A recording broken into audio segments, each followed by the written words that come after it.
E ho mai ka ke mai luna mai e.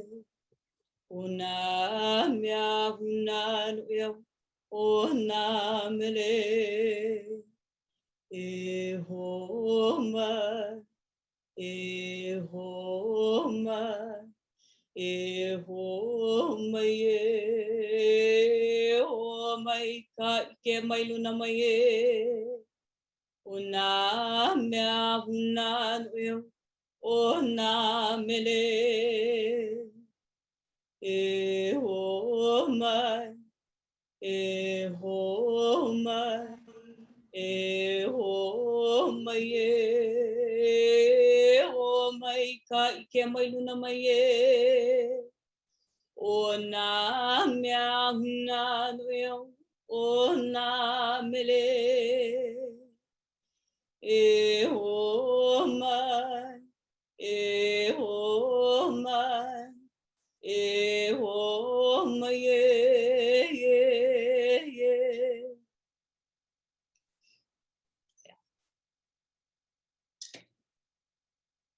Okay, aloha nui and mahalo to everyone for joining us this morning. It's kind of exciting for me to see your faces right now.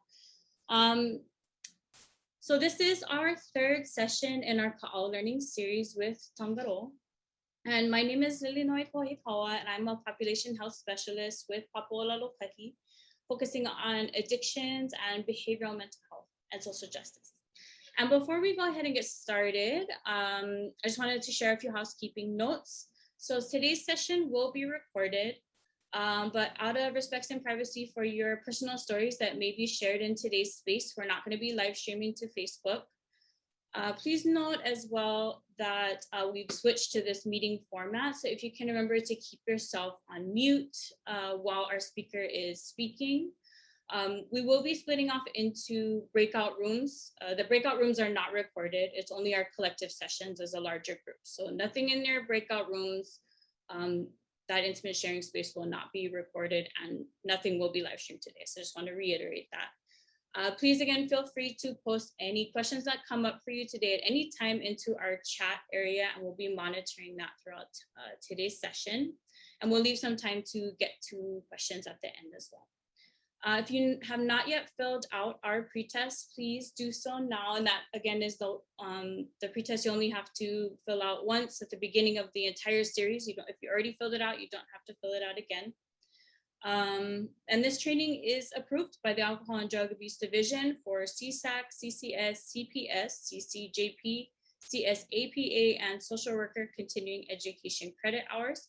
Following today's session, you'll be asked to complete an evaluation, which I'll drop in the chat today. You won't be auto-directed because this is the meeting format. So if you can take a moment to complete that evaluation, it really does help us to improve and expand our programming opportunities, as well as to figure out how next steps in this learning series and what we can continue to offer to help you continue to grow your Kaʻao learning opportunities and Kaʻao journey. So for those wishing to claim the continuing education credit hours, the evaluation will connect you to the attendance verification if you just follow the prompts at the end. Upon completion of that form, you'll receive an email certifying your attendance and your credit hours, and that will serve as your credit letter for licensure.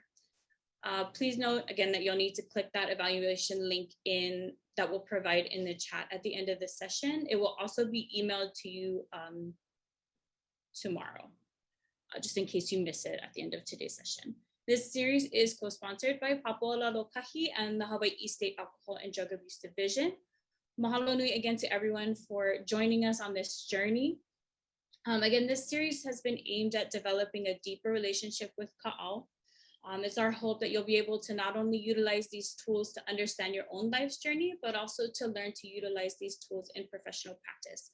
Kaʻao offers us this glimpse into time-honored wisdom of kupuna and shares with us a way to really understand the archetypes that we encounter every day along our life journey.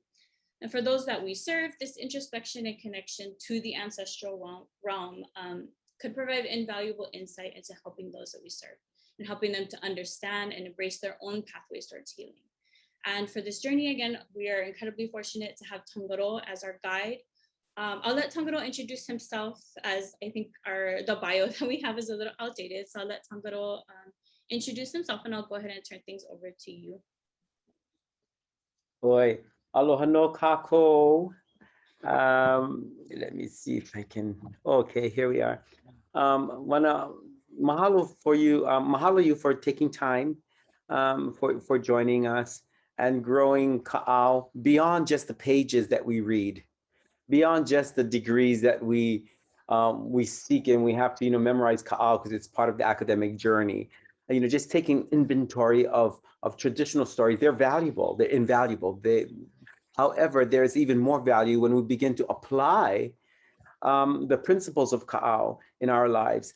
All myth worldwide began as instructional tools. So they did enter, they used the door of entertainment, but it was by far just entertainment and you walk away from it. A good story is one that makes you walk away and go,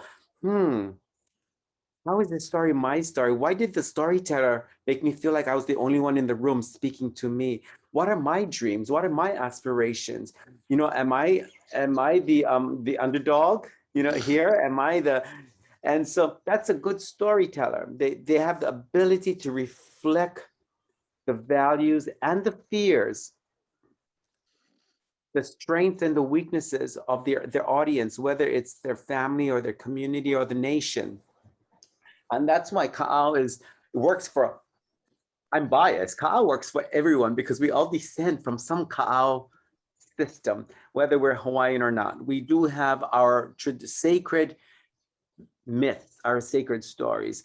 So again, thank you. In the university system, oftentimes we're having to build success. And for us, success means the completion of students graduating.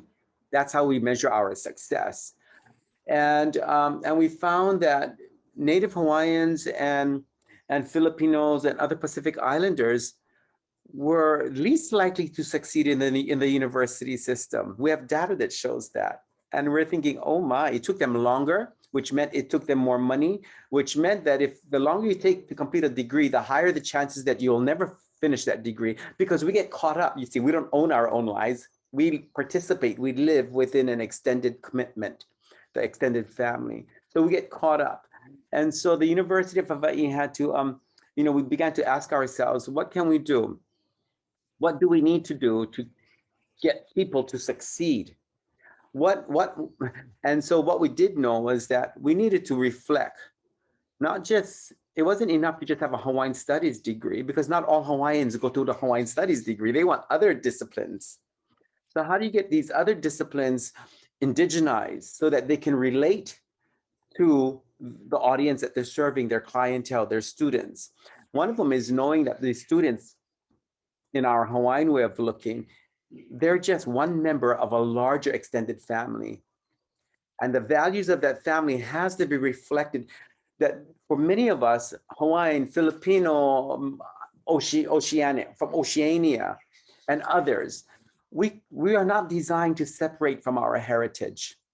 Our heritage has to be part of every one of the steps that we take forward. And when we don't see our culture, our values, our stories, and people like us reflected in a particular area, then the chances are we're not going to come to it, or we might enter it but pull out because there's no reflection there. So it's a scary thing. So we were looking for many ways, and you couldn't have just one model to help succeed. So I looked into the transformative works of Kaʻao. How can we use our traditional storytelling to engage our students into the bigger narrative of life? And that going to college was not their dream. Having a sustainable, vibrant life is their dream, and the college degree is just a step to that. So we began using Kaʻao. Now Kaʻao and Lily Noi, our host here, she's a product of Kaʻao. She experienced Kaʻao in the classroom as we intended it at Hawaii Community College, and it's followed her, and therefore she's brought it to where she is now in her journey.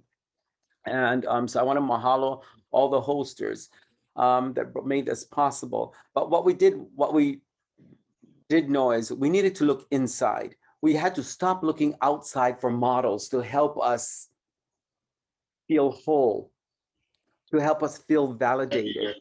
We don't mind the outside models, but when that's all we see, when that's all we see, then it becomes very difficult for us to see ourselves.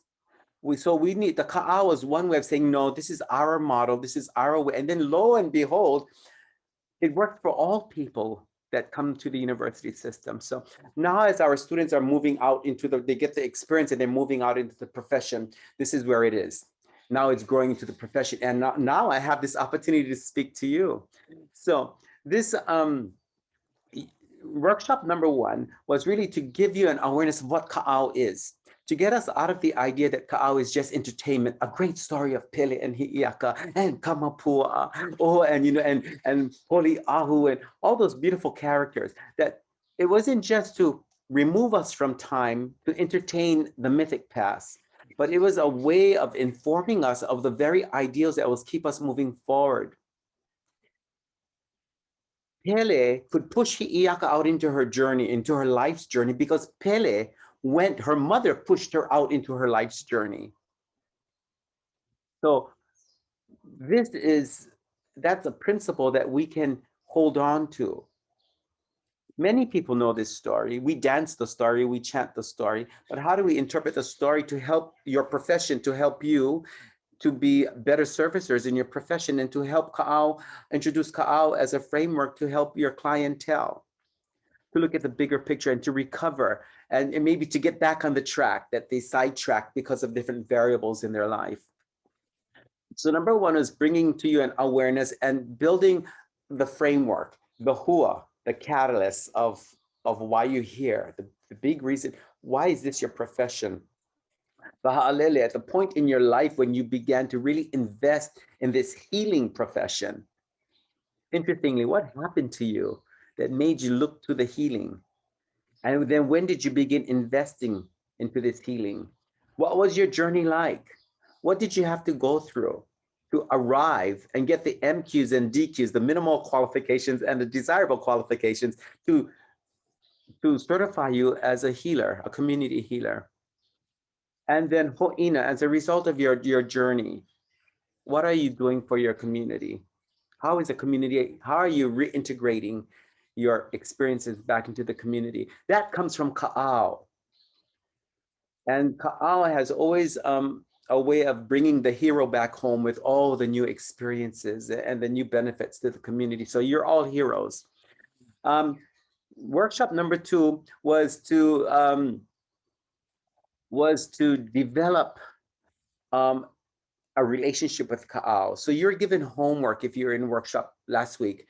You're given two templates. One was called Kaʻao at a glance and Kaʻao in a blink. So for those of you that don't mind sharing your story, in a few words, you can share us at Kaʻao at a glance. In one template, you can share what your hua was, your ha'alele, your huaka'i, and your ho'ina. And for those of you who are not comfortable yet, it's not your culture to share readily your story. You need a little bit more time to know who you're sharing with. Well, what we can share is, or what you can share is your profession. Why did you choose this profession, your hua? When did you start this profession, your ha'alele? What was your journey like in this profession? And as a result, what are you able to do? So you can stick within the realms of the profession, or you can go very personal. So it doesn't matter, because in either way, you tell us about yourself. We're going to do a breakout group, and it's going to be only like a 20-minute, 25-minute, 30-minute kind of a discussion. And this is where we'd like, and I'm not sure, you might know people you're in the group with, or you may not. It doesn't matter.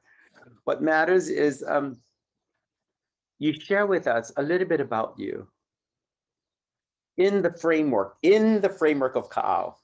And if everybody can have a chance to share something, that would be great. Why are we putting you in the Kaʻao? Too often in this professional world we live in, we pick up a model. We go to a conference that somebody introduces a new model. We transport that model back home, and we just carry the model from point A to point B. We just deliver on it. But the Hawaiian style is You have more power if you're living that model.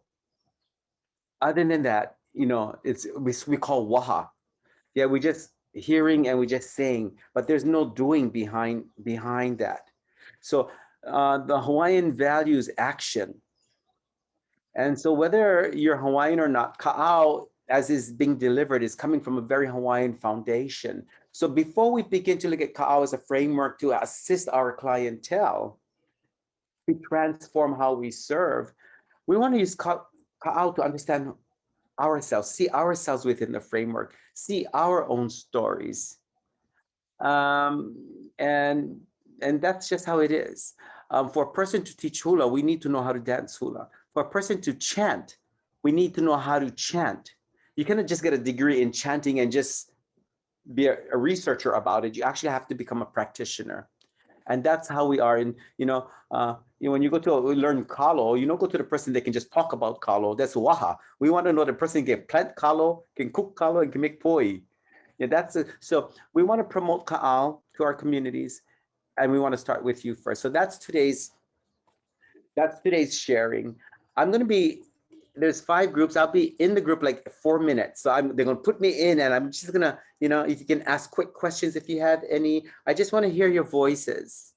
And then they might plop me out. It's always an abortion. Yeah, it's almost like abort. I'm like in the middle of the height of my big discussion and pull out into a next breakout group. So if I just disappear and it's abort time, do understand I'm going into another breakout space. If you have questions, put it in the chat. When we do come back, we want to hear from you.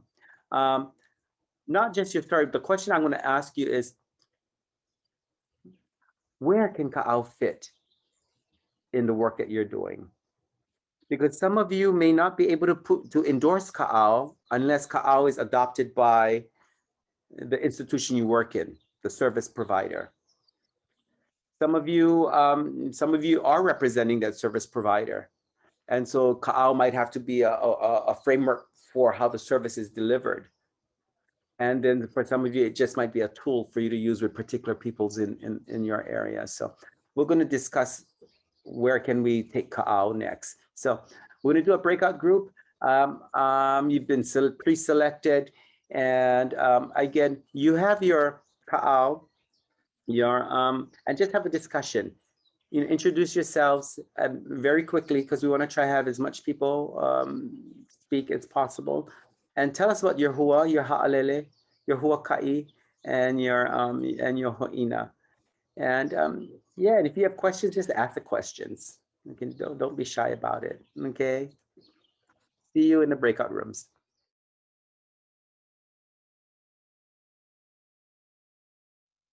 Get to listen to a number of you, and very moved.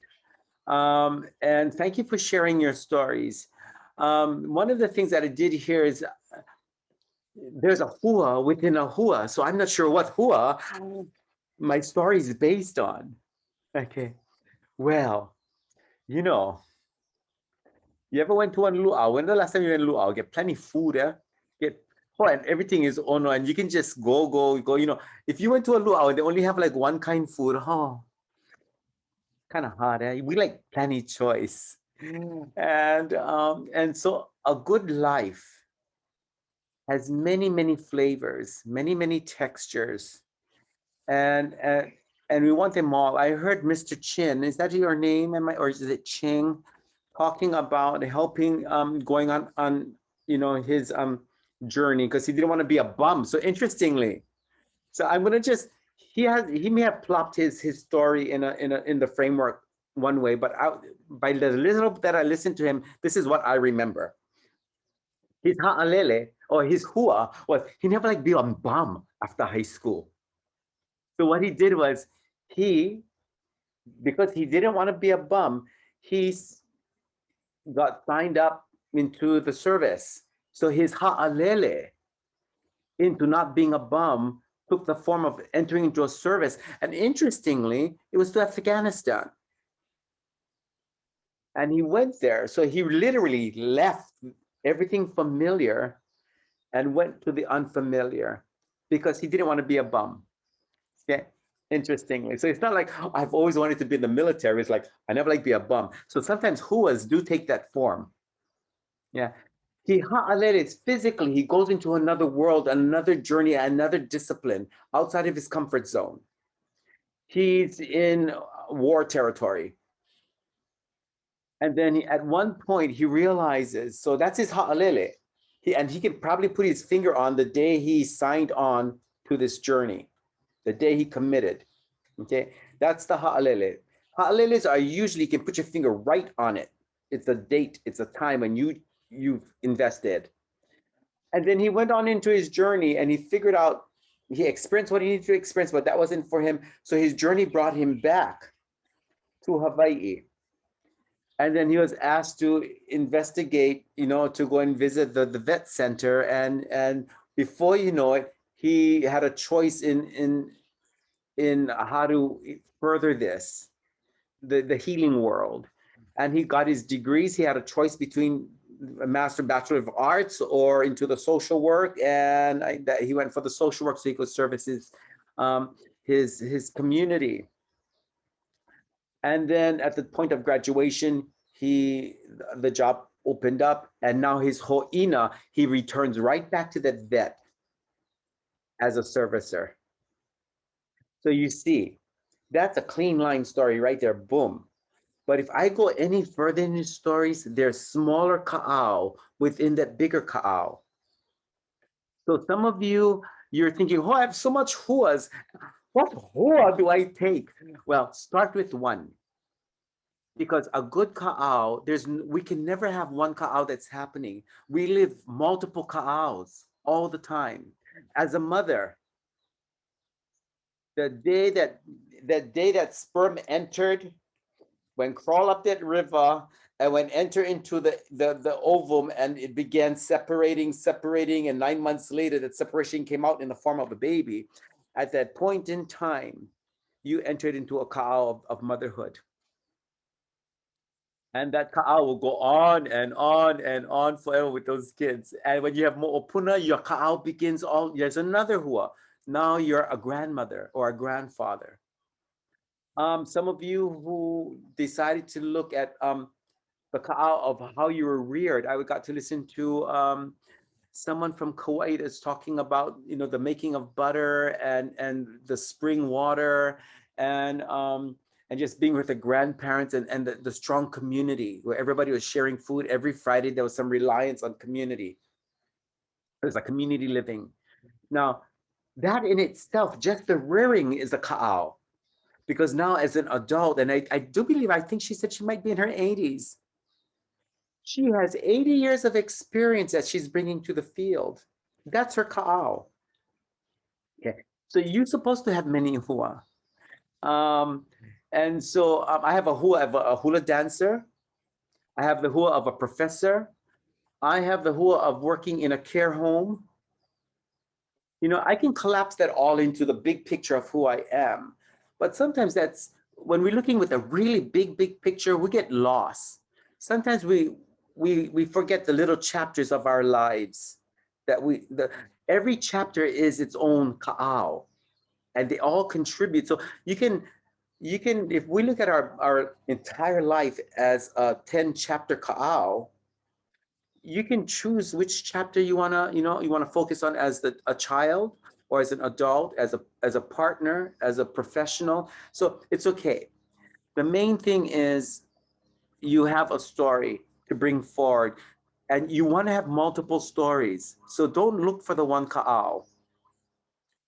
Because the person if all you have is one kaʻao, if you only know one kaʻao, then the person you might be servicing, the person you were born to serve. Those moments that when you're in the field and you know that, oh my goodness, there's this magic, that's connection that's happening, and I feel like I was created for this moment, for this situation, for this person.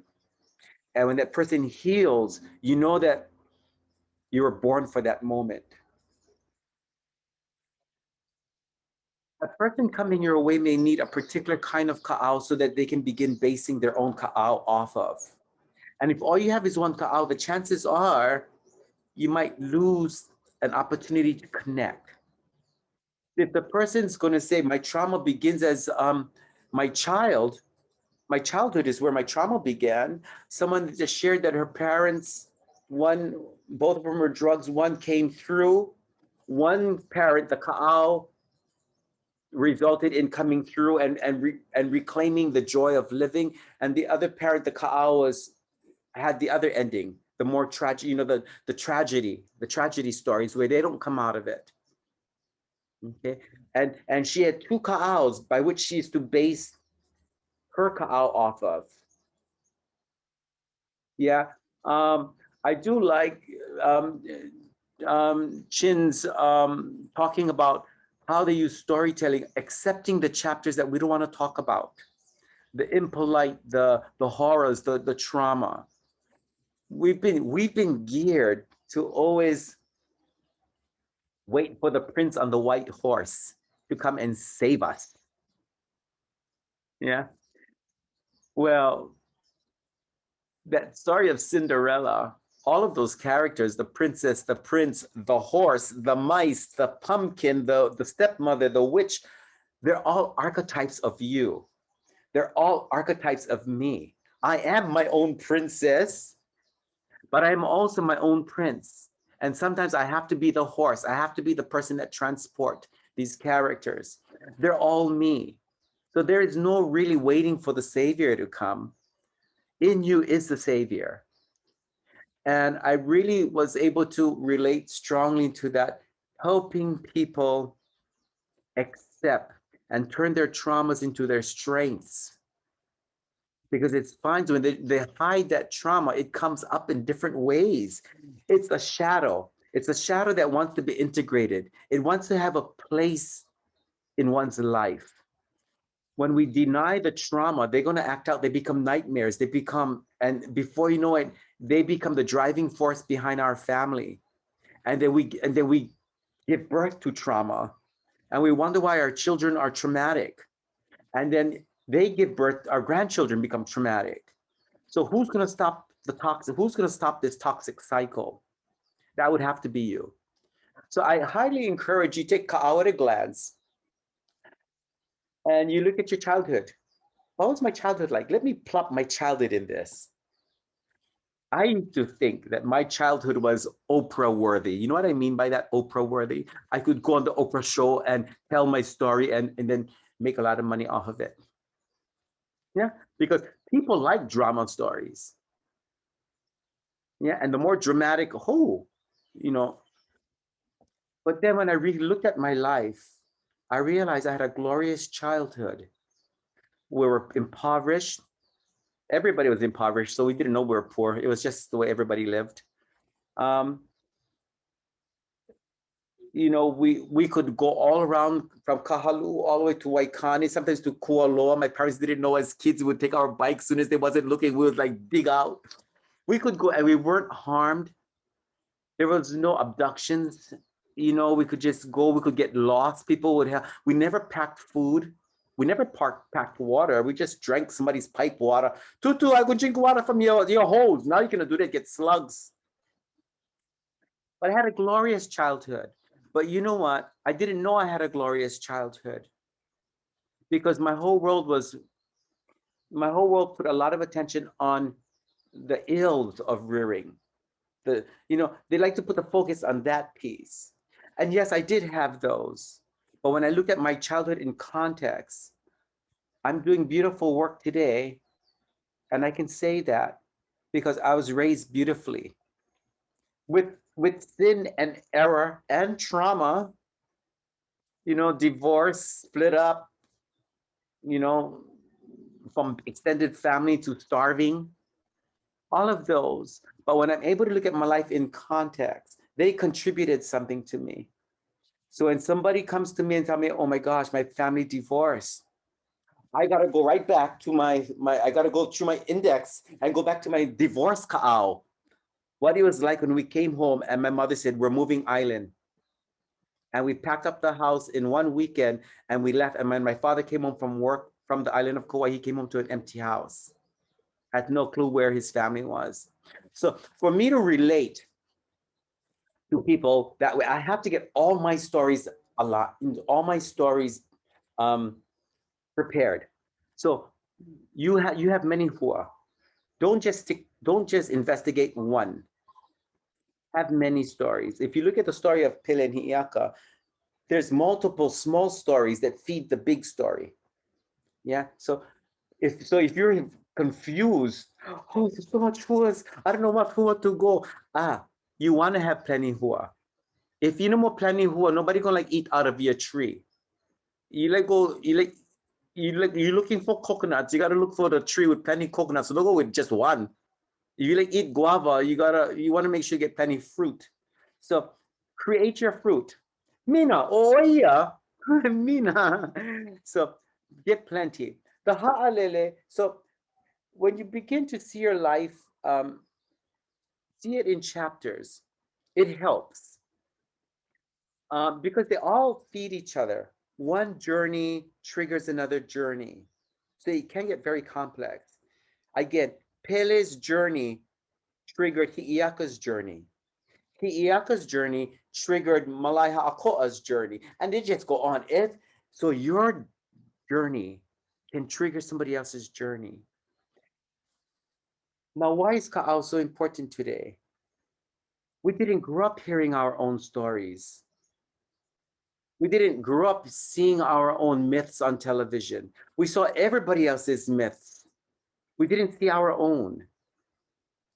And the things that so I think part of it is, and we never heard our own families talk about their stories, not to the degree that we valued, if it's in a book, yeah, in our American world, if a story is in a book, it's legitimate. But how about those stories that's in our body? Are they less legitimate? So when you ask people, what's your story? They don't know this story. So Mr. Chin was very great. And he said that, help people understand their story and do not neglect the trauma piece. Because in fact, we might have to spend a little bit more time in the trauma. And you know that because it's in your profession. You have to spend a little bit more time in that trauma and not just run over it. Because that's where all the secrets to healing is in the trauma. Nobody has issues with the bliss. Nobody comes to you because they live a blissful world. They come to you because they're in a trauma moment, or the trauma moment they had in a trauma moment they had way back in the early life is manifesting in different ways. It's coming through it's coming through sometimes your job. It's coming through sometimes your social relations. It's like a nightmare, a reoccurring nightmare that takes that. Sometimes we marry those traumas, we divorce one only to marry another one, different face, but same trauma. Because sometimes we don't understand the archetype of the prince coming on the horse to carry off the princess. We literalize it.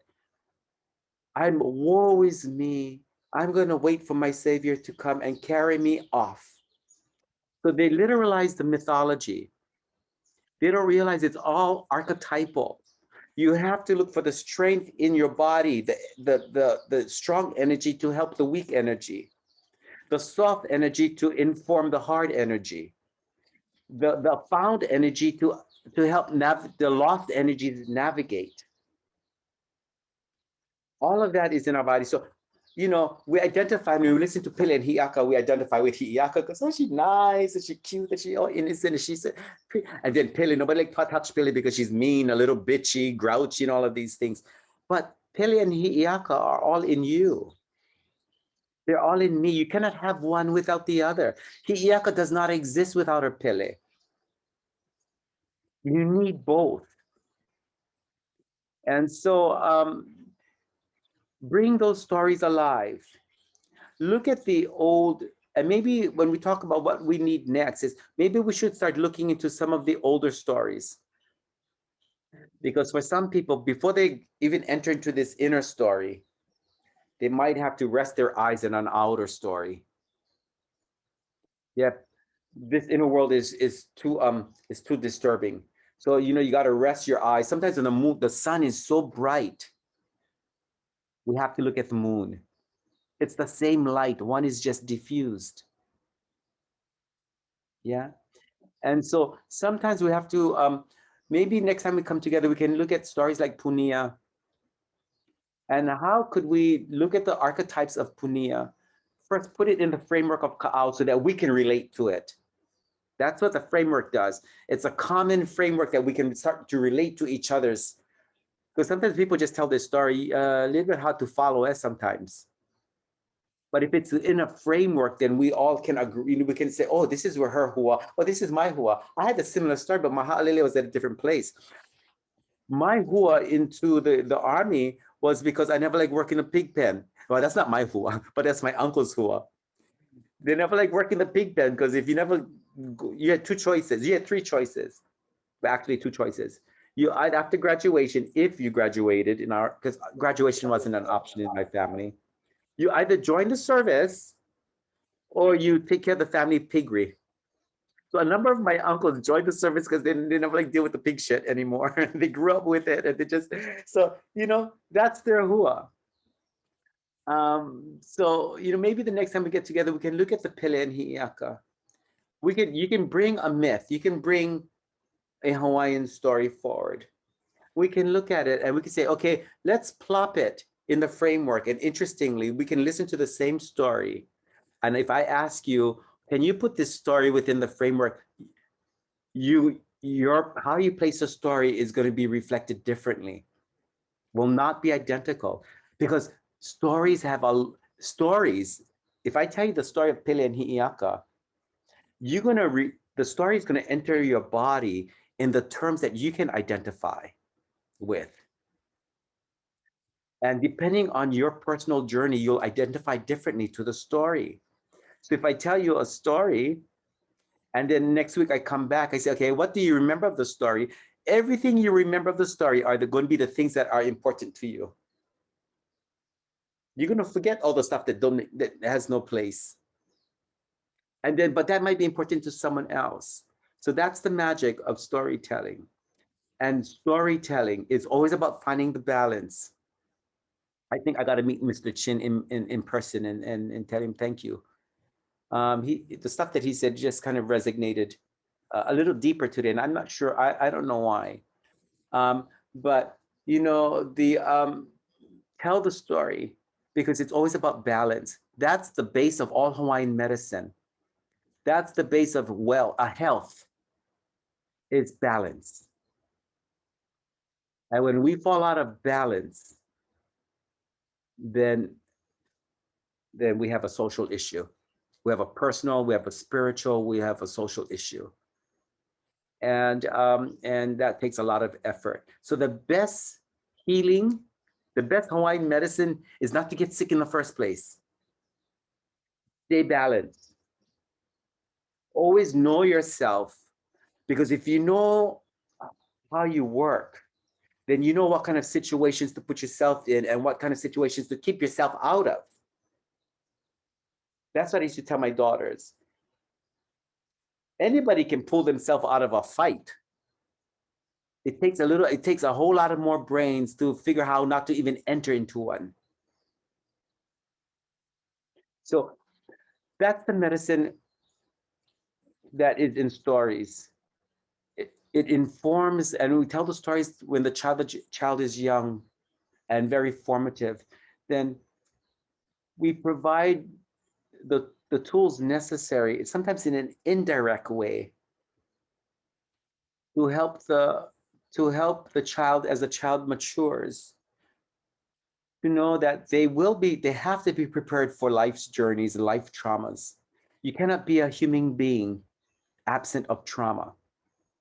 It's part of our species, it's part of living. But the degree of the trauma we have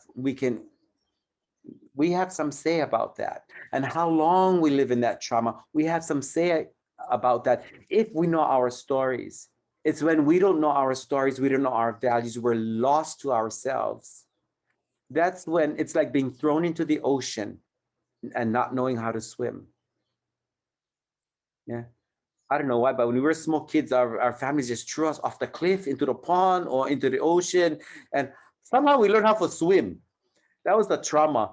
And I think we learned how to swim because we were ashamed, yeah. My mother used to say, I would throw you off this cliff, you better jump, or I would throw you off in front of everybody. It's a shame. And so you got to jump off. This is the bridge at Kahana. We used to camp there. And when we were little kids, that was a high bridge. Now it looks like a shallow bridge, but it was a high bridge. And my mother had always liked to talk loud so everybody can hear. So, that helps us get where we need to get. Because if it was just her, we'd find a way out of it. But she would use peer pressure or community pressure to get us to jump off. Did we know how to swim? That was, I think she was hoping that was a default mechanism that we did know how to swim because she was just trying to get us to jump off the bridge. For some of us, we can swim automatically. The trauma will elicit and wake up the immediate body muscle memory to get out of it. For some people, they sink to the bottom of that pond. And we got to figure out how to get them back up. And so take this framework, look at your lives in different, and you can have fun with it. So, on your desk, on your wall, just have the framework here. And as you remember little details, put it here. Begin to populate your story. Because when was the last time you thought of your story? You're so busy helping people and their stories. The fault is 20 years from now in this service, you could possibly forget your own story. You could possibly forget why you're even in this service area. Don't lose your stories in the service of your community. It's your story they're looking for. They want to know how you came out of it, or the stories the stories that you collect in your career. They're looking for stories to model their lives. That's the medicine. And as a kingdom, in our colonized realm, those our value stories, all of our stories that held the value, they're removed and replaced. So we've been creating our lives on borrowed stories. There's nothing wrong with borrowed stories, but we cannot create our whole life on somebody else's framework. We need to create our lives on ours. And let me just, so before we go on, we have just a few minutes.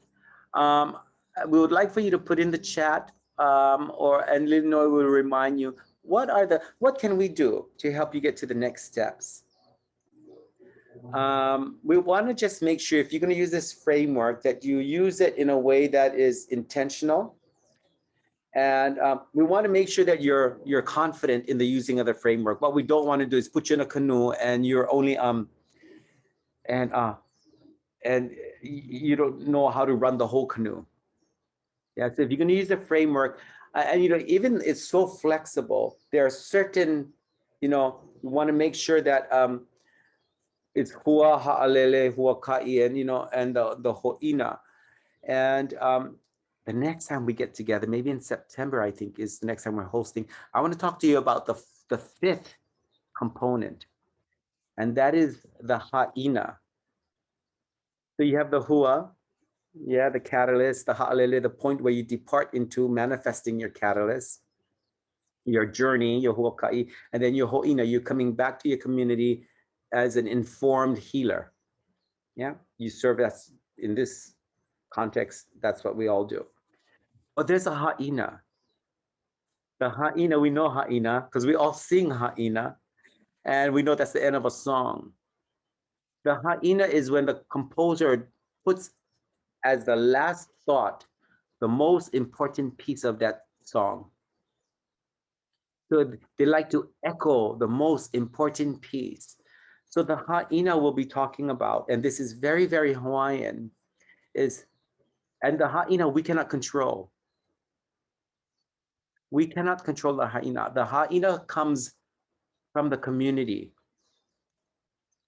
The ha'ina is the community story about us, about you. The ha'ina are all of those moments where your people walk away healed and they'll never forget your name. And when we get old and we're dying, the ha'ina is what people will come to the funeral and they will say, these are the things this person helped me with. The ha'ina is the big story. What story are we leaving behind? What will our communities say about our service? Now, this ha'ina may not make any sense to some of you, but for Hawaiians and people like Hawaiians, the ha'ina is huge value because our value has a lot to do with how our community sees us and how our community values us.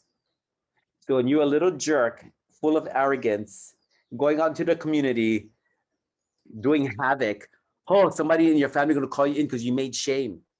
And when you're young, you can get lickings because you don't know, you say something wrong or you offend somebody. And we're always concerned about our actions in community.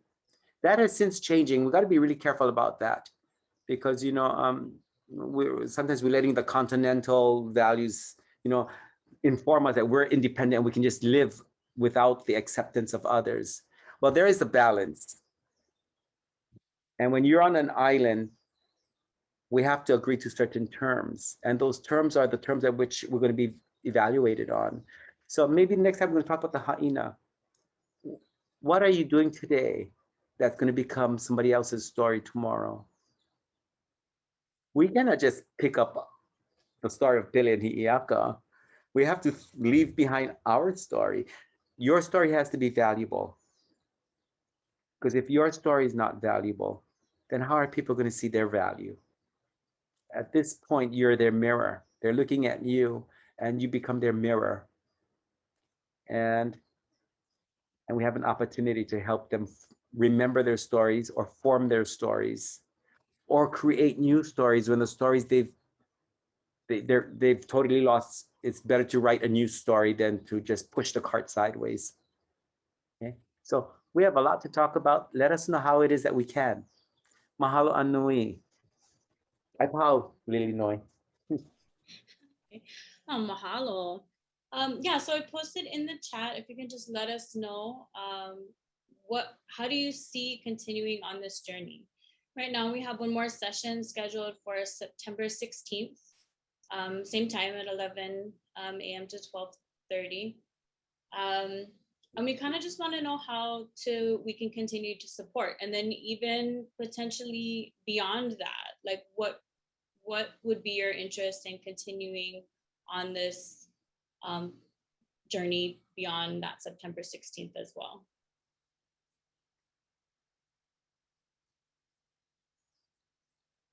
Hey, Leanna, that's you. See, I put my glasses on, I can actually see.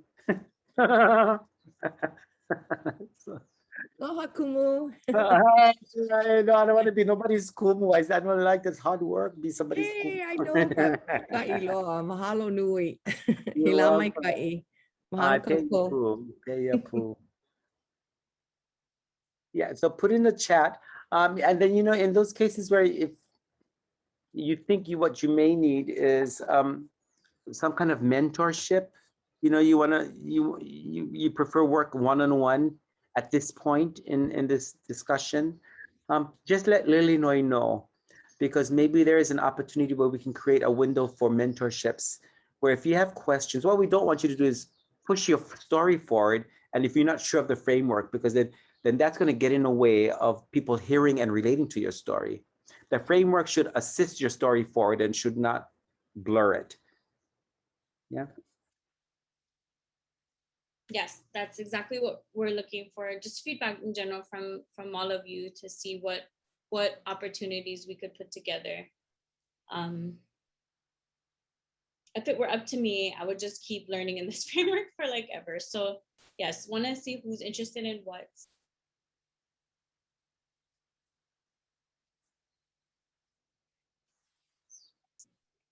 And one of the things I would love to do is tell you a story, and then you raise your hand, and I would ask the question, at what point of this story, or how can we use this particular piece of the story?